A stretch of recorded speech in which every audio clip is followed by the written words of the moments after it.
We now have a statewide race that could go blue. James Tallarico versus Ken Paxton for the United States Senate. Another midterm, another conversation about, is this gonna be the year that Texas turns blue? James Tallarico is the guy who's pretty charismatic, right? I mean, he's a Presbyterian seminarian. He is a former Teach for America teacher, you know? You've got Paxton already trying to kind of frame him as too woke. My opponent is the most extreme radical the Democrats have ever nominated.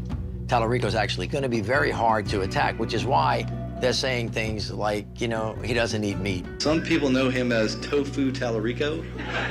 Ken Paxton's coming out with a troubled past, a lot of ethics problems. I think he's been impeached once but not convicted.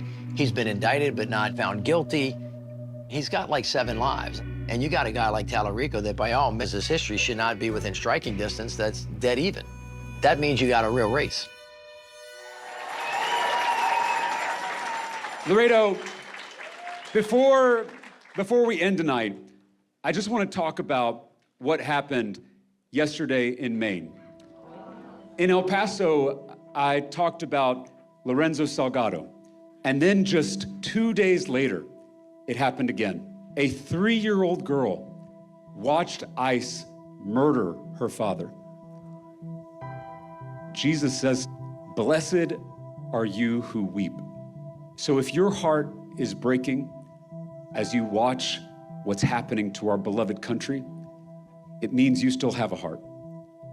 I want you to trust that, because that is what's going to get us out of all of this. Thank you for being here.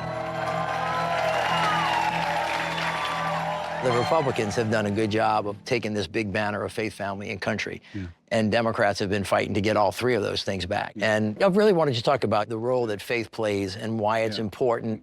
My Baptist preacher granddad told me when I was real little that as Christians, we're supposed to follow 2 commandments that Jesus gave us. Sure. Love God and love neighbor.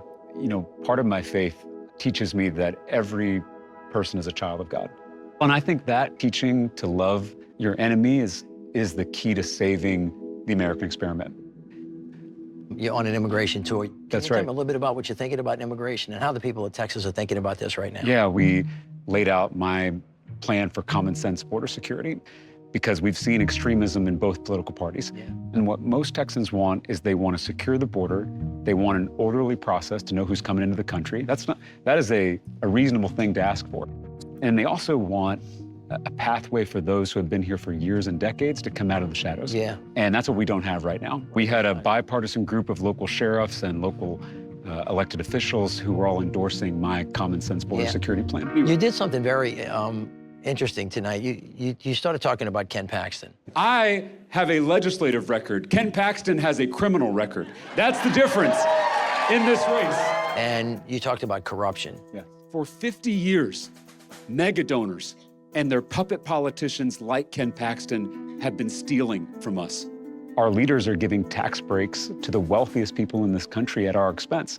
Ken Paxton single-handedly blocked an increase in overtime pay for Texas workers, all because he takes corporate special interest money. And explain just kind of your view of where Texas is, where it might go should it elect you, and what it means or what it doesn't mean. Whenever you have one-party rule, whether it's the Republican Party or the Democratic Party, that one-party rule always leads to extremism and corruption because there's no competition, right? Competition forces politicians to compete for our support, and that makes better public policy.